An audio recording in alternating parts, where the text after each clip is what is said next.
Welcome to The Know. I'm Ashley. I'm Brian. Looks like a developer has been permabanned from Steam for trying to manipulate review scores. Yeah, here's a word Don't to the do wise. If you're an up-and-coming developer, you got a new game coming out on Steam, don't email your employees and not so subtly suggest that they give your game a good review. Valve doesn't like that. You know who doesn't like that? Anybody. Nobody. I don't either. It looks like another case of Steam trying to clean house when it comes to user reviews of games, which, I mean, they need to do it because that can have a huge impact in the game's visibility on their super popular platform. So this all started after an email from Patrick Streppel. He's the CEO of Incel Games, which is a great name for a game. It's INSEL. Yeah, not not incel like the involuntary celibate Redditors. like nobody will sleep with me. No. Yeah. Different incel. Yeah. So, but the email got leaked from him and it started making the rounds on Reddit. In that email, the CEO was upset that their new game, Wild Busters Heroes of Titan, which... Wow, sounds like a AAA. Those are 5 words. It released in December, but surprisingly, Ashley, it didn't meet sales expectations. What? Don't know why. What were their expectations?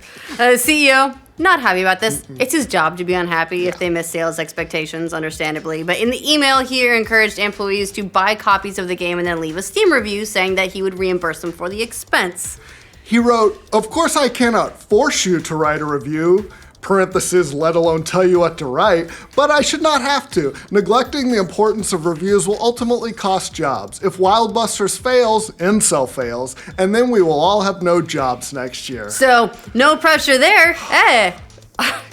Who is Incel Games, though? I've never heard of them before. I'm glad you asked. Well, they're not a huge publisher. The company is based on the Mediterranean island of Malta, and before it got banned, it had a total of not 1, not 2, not 4 even, 3. Oh. Yes, I skipped one there on that's Steam. what she did. Its top game, Guardians of Ember, which is sort of a combination hack and slash MMORPG, sold less than 73,000 copies, according to Steam Spy, which is the closest we get on these official numbers. We can at least see how many people approximately own it. And Wild Buster has sold only about a third of that at more than just a little over 24,000 copies. So, looks like those sales is what prompted the email from the CEO.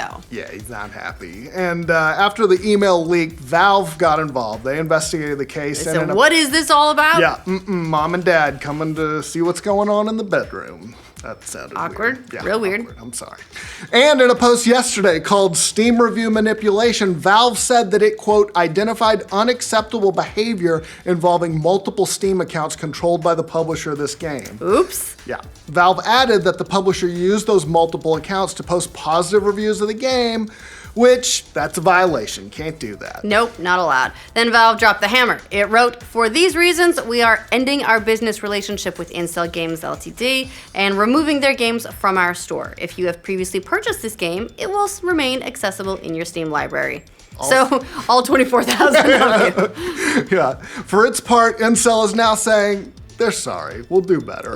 A representative from the developer gave a comment to Glixel saying that the email, quote, was meant to rally people's support, including advertising the game to their family and friends, in the hope to simply get more reviews. Still, you can't do that. I don't think that's helping their case, they're just admitting. The rep went on to say, "It was never intended to threaten anyone, but just state the importance of reviews for the whole company. No staff has received penalties for not buying the game or writing a review. There also never were texts or instructions provided for reviews. We sincerely apologize for the misleading wording in the email and the practice in general."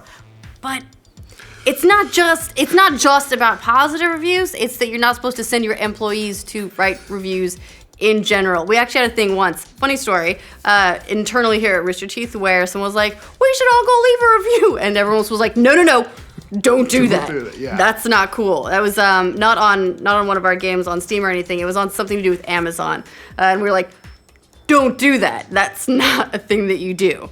We're good people. We're ethical. Also, if you tell people no pressure, but the company's going to close down if you don't review, that's pressure. Yeah, it's like you don't have to leave a review, but you might not have a job. But do you want your kids' mouths to be fed? Then leave a fucking review.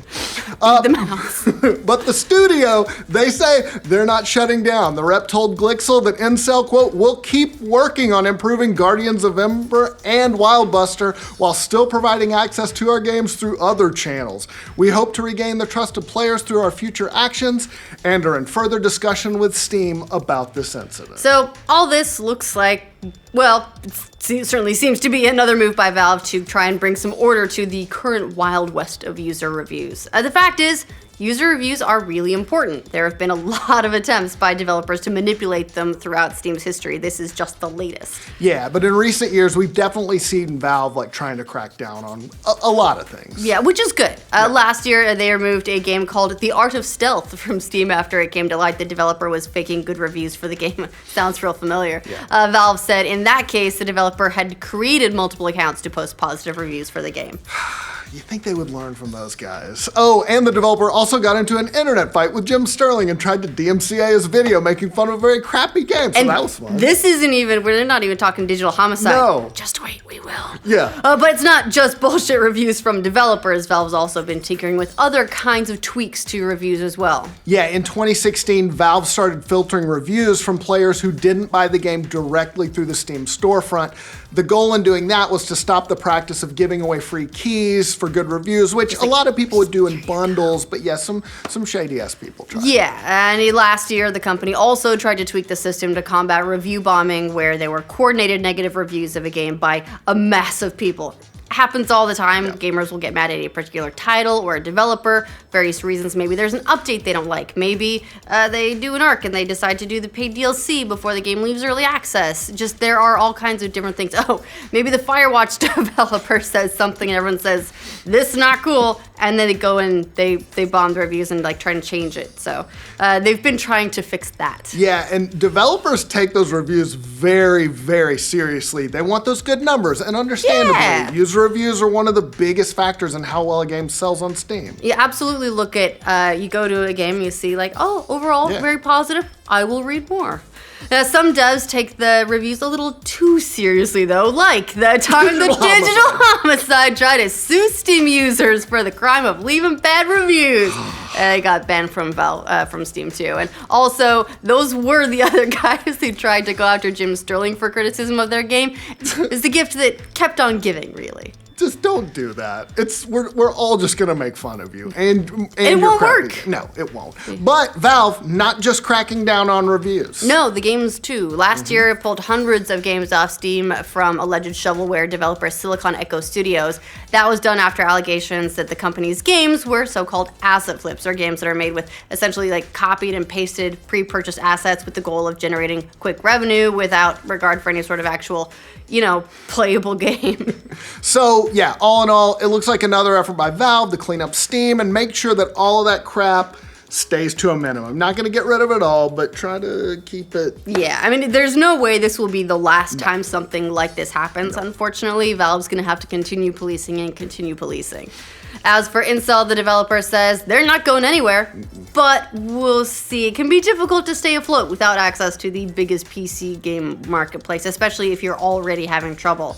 Or, I don't know, maybe Valve will let them back on Steam after they write, I will not post fake reviews 200 times on a chalkboard or whatever the digital age equivalent is. They should post a video of their CEO doing that. That would be fun. It actually would probably go a long way towards getting some of that goodwill back with people. Totally, yeah. So anyway, what do you guys think of a dev getting banned from Steam for fake reviews? Let us know in the comments. And for all your gaming and Steam news, make sure you like this video. And if you're new around here, subscribe to the Know. We will absolutely let you know next time someone erupts Steam. God, that Digital Homicide thing was ridiculous. It was fun to follow just because it was one of those this can't be real things. Yeah. But it is. Wait, we just told them to like the video. We're kind of rigging the system. Hey. Too.